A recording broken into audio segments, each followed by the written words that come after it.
Good morning, Mark Hutchinson, the Ask Mark Realtor. Home tips and hints. It's Mark D'Andrea, the doctor of real estate, anything home here. Mark, we love bringing these videos to people. Guys, if you like these videos, smash that like button, share them on Facebook, Instagram, LinkedIn, YouTube. We certainly do that for you. We enjoy bringing them to you, and we'll be doing this every week for the rest of our real estate careers in all likelihood. Mark, how are you this morning? Mark, I'm doing well. It's life has been good, been busy, and it's always nice to hear someone talk about our video from 3 months ago. Yeah, and they'll say, "Yeah, I watched your video about this." I thought, well, we haven't done that for a long time. So they do watch them.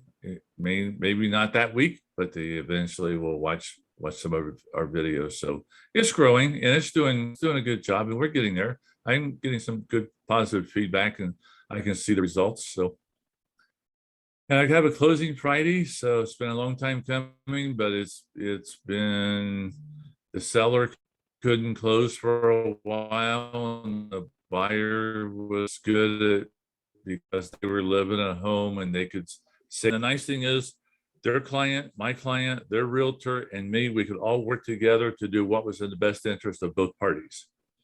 And if that meant we closed 30 days later than normal, everyone was happy with that, and it met everyone's requirements, and everyone, it was a true win-win situation. And that's great when you can see that happen. Mark, I couldn't agree more. I love hearing stories like that. And one of the interesting things about real estate, while a real estate agent can represent a buyer or a seller and be their advocate on one side of the table or the other, truly all the parties involved simply want this to go well for the buyers and sellers, right? Everybody wants it to work out, that everybody feels like they got a value, that they the person who's buying got the home they wanted under the terms they wanted, the person who's selling the home under the terms they wanted. So we really work hard for win-win situations. And even again, we are advocates for one party or the other.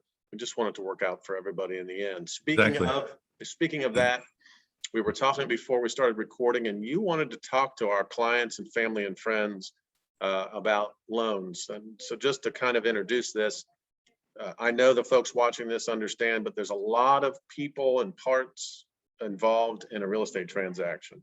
And as real estate agents, it's our job to kind of continue to push those along and concierge this for the parties involved. So one of those is the loan.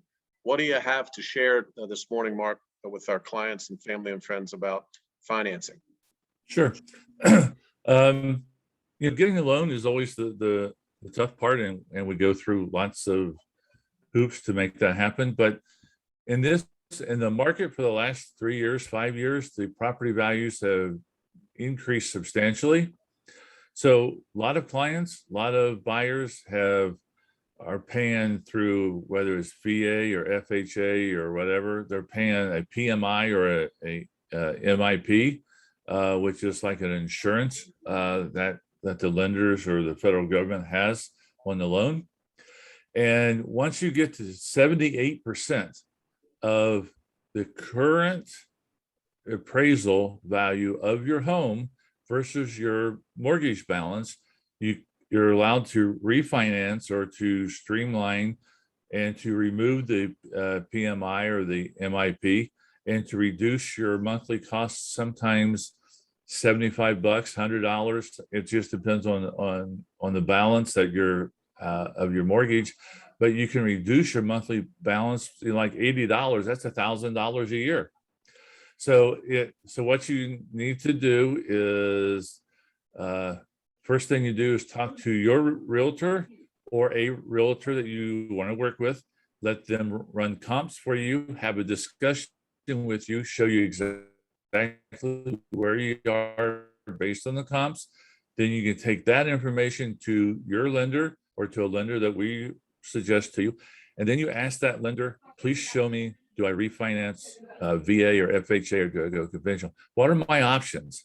And they will be able to tell you what is your best option as to which method you should refinance to.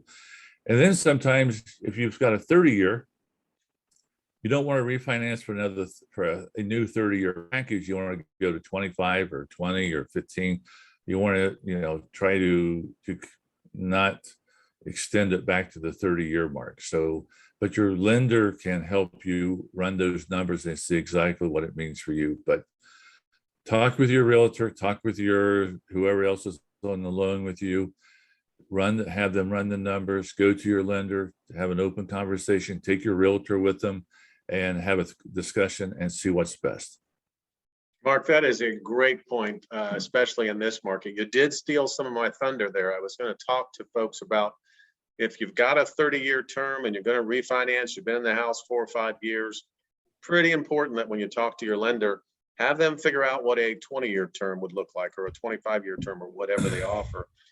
Because even though you're refinancing to a lower interest rate, if you're refinancing to a lower interest rate for the same 30-year term, that may not be as beneficial to you as shortening that term down. So guys, what we're talking about is the private mortgage insurance or mortgage insurance premium. It's called both of those things. We're talking about you being able to get rid of that after a period of time. So when you buy your home, if it has private mortgage insurance with it, whether it's conventional FHA or VA, I don't think VA does, refinancing that to be able to get that piece or that portion off of your payment would be something that you should consider, especially as the market has grown over the last 3 years, like Mark has indicated. So again, anything home is what you're talking to Mark H. and Mark D'Andrea, Mark Hutchison and Mark D'Andrea about. We want to help you with anything having to do with your home. We have plenty of referrals. We've got plenty of knowledge about financing, and we want to hook you up with good lenders to take care of that. Mark, any final thoughts on loans?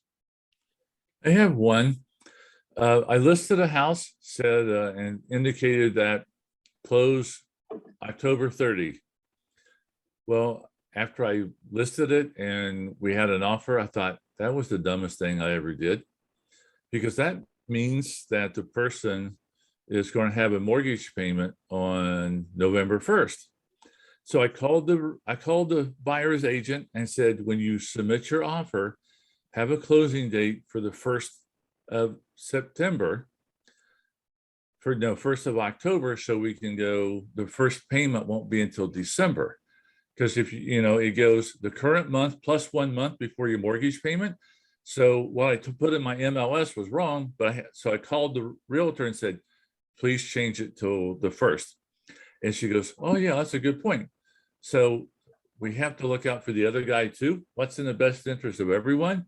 One day didn't make a difference to my client, made a world of difference to the buyer.